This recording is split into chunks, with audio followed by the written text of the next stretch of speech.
Morning traders, Joseph here from Eightcap. Welcome to this week's Trade Zone Asian session updates. So we're looking at the dollar at the moment, and this was in reaction to last Friday's non-farm payroll data. So we saw a bit of a mixed bag. Average earnings increased, unemployment was flat, but the payroll figure came in at 209k, so that was below what was expected, and it has set off some worries with traders selling the dollar and buying risk assets. So there was a pretty decent recovery that day after that data came in. You may see some headlines saying that they're still worrying about rate rises and if the economy is going to head to a recession. So it's been quite weird, hasn't it? When the payrolls come in better than expected, the economy is too hot, and then rate rises are a worry.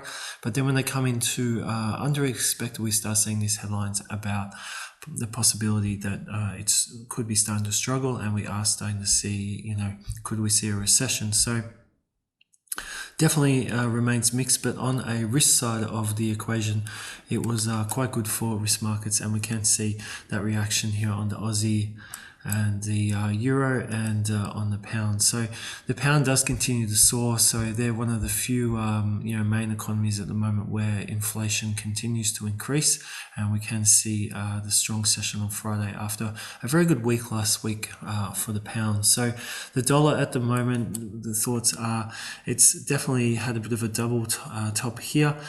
We do have some lower highs, and we do have a trend break here. So I suppose the question now is if this momentum that this has kicked off on Friday, will we see that continue, and will we see continued pressure with the market moving lower?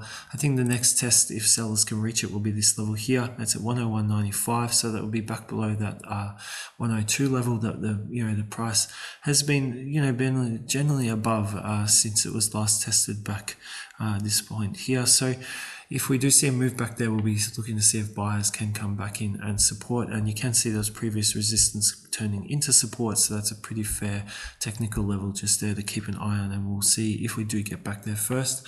There is more inflation data coming out this week, so we'll get into that in a moment. Now, the US 30, it did move lower on Friday, so it wasn't all positive for risk markets, and we did see this decline, and we will be looking to see if support can continue from 33697.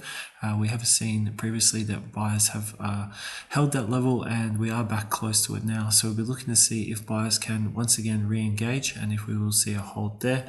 Gold did bounce back as well after that data. There's support here at 1905.96, but we do still see resistance, a bit of a range setting up, and that's at 1927.35. So for now, it looks pretty firm above this level, but we do need to see buyers break this level. So I think a little bit will come down to the dollar this week, and if we are going to see further declines from the dollar, then that should maybe and continue to prop up risk markets against it, including gold.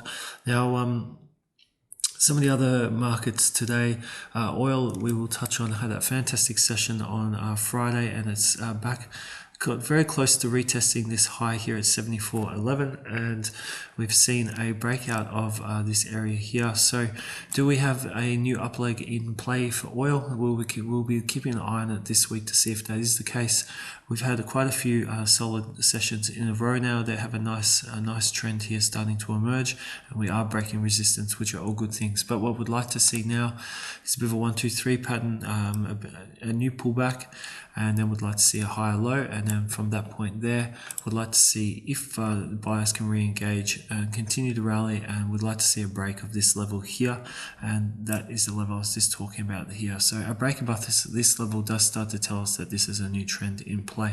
Now, some of the other markets, so we are seeing gains at this stage really across. So we are seeing higher moves from the Aussie, the euro, the pound, and the dollar CAD is higher as well, but we'll see what happens once oil is online.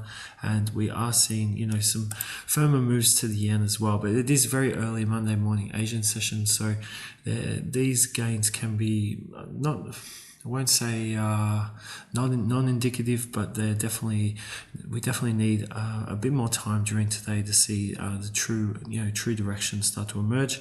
And we can see here that the pound leads against the yen at this stage, and the dollar yen followed the general consensus on Friday with a very strong move down as the dollar retreated. So it is quite interesting for the yen at the moment. We saw this flat top sort of set up here with resistance at 144.71. We've seen a very sharp decline now, so we do have a trend break here as well. So I think now we'll just need to see if we do see a lower high come in after the next test by buyers, and if we do see a new break at that low, then we'll be looking for further downside. If we do see some support start to build, this will be the key target for buyers to have to pass to sort of get this trend back in play. So there's a couple little levels we'll be watching during the week for the dollar yen. Now we're very close. We're getting closer to the open for the ASX today. Leads based on Friday's movements could be a little bit negative, and we can see that session here, which was a bit of a deeper sell-off, but we did see a nice pullback. There is a little bit of support here at 70.58, but we'll have to see how things eventuate once the market comes on, and if we do see a bit of a selling test after negative leads from the US. Now, on to some of the things coming out this week. We do have a very good calendar that we'll have available for the next update. So coming out this week, we have a pretty quiet start to the week. There's no key data to come out, but we do have Chinese CPI and PPI coming out at 11:30 today. We have Governor Bailey speaking on Tuesday. He also made comments yesterday, and that continues on Tuesday for the pound with the climate count change. And into Wednesday, we have the cash rate coming out of the Reserve Bank of New Zealand. It's expected that rates will remain at 5.50%, and traders will be looking to the statement to see how the Reserve Bank of New Zealand is seeing the current situation there. We have further comments as well on Wednesday from the Bank of England, and then coming in on Wednesday at 8:30 Eastern Standard Time or 10:30 Australian Eastern Standard Time, we have US CPI, and they're looking for year-on-year at 3.1%. That's another fall. They're looking for month-on-month to at 0.3%, and a slight increase after the last data. And the core CPI, which has probably been the most stubborn out of the bunch, they're looking for a slight decrease on the month-on-month to 0.3%. We then have interest rates coming out of Canada. They're looking for an increase to 5%. And we have Great Britain pound GDP coming in, so they're looking for a decrease to minus 0.3%. And then we have more inflationary data out of the US. So we have the core PPI and US PPI. So both of those on the month-on-month looking for an 0.2% to come in, and that's an increase on the PPI and a flat core PPI. So to end the week on Saturday, very late Friday into Saturday, we have prelim UAM consumer sentiment out of the US, and they're looking for 65.5 with a bit of an increase. So there's also a bank holiday for New Zealand on Friday, and a French bank holiday on Friday as well. So there's some of the news that to keep an eye on this week. Definitely the CPI data is going to be a factor, and the PPI data. Just with how the US dollar is shaping up at the moment, if there is any further news showing a decrease in inflation, this could set off further selling on the dollar, and it sort of leads into the pattern we're seeing on the chart. So that'll be really the key one that we'll be keeping an eye on this week. So as the dollar falls, then we'll be seeing how that does coincide with the Aussie, the Euro, and the pound, and then also with how stocks also will react. So just looking at a couple other US indexes, so the SPX has fared better than the US 30, and so has the NDX 100. So if we did see CPI data start to come in lower than expected, that could help generate some push from buyers. Now just keep an eye on this one on the NDX 100 as well. It's not the best looking ending diagonal, but it does have some shape starting to form, and it could also be a continuation pattern as well at this stage.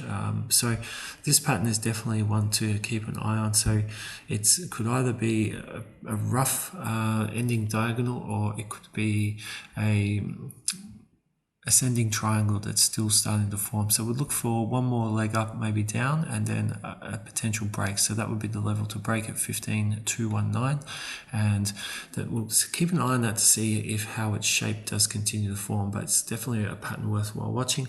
Now, just before we finish today, we'll just have a look at some of the cryptos. So Bitcoin has had a few moves back above that 31 area, and it does have some pretty decent resistance setting up now at 31,203. But we also do see some pretty firm support here at 30, that 30,000 area. So while it sits above 30,000, we'll look for this to be a continuation, consolidation type pattern in this new up leg, and we'll see if buyers can get back on track after some very good buying previously. But for now, it does look to be, hard pressed to sort of break higher or lower at this stage. So Ethereum has, I'll just update that. So Ethereum is a little bit messy, but we do see some support above 1822, and there is a fair bit of resistance really up at 1936 to that 1961 area. And just very quickly, we want to just touch on Ripple. So Ripple continues to track pretty heavily sideways, and we'll continue to see if it can get back up to that 50-cent point. There's been a few moves there. There was a very big spike a few weeks ago up to that 56 area, and I think a lot of that will come down to the SEC and how that continues to drag on. So that's today's update. Now, so definitely, as touched on before, the USD is a bit of a factor this week. So is the inflation and the state of the economy in the US, and will we see that CPI data continue to fall, and will that then spur further risk buying and selling of the dollar with interest rates sort of being seen under control. So hopefully you enjoyed today's update. If you do, please feel free to subscribe, and for any comments or if anything you'd like to ask us, feel free to drop us a question in the comments. So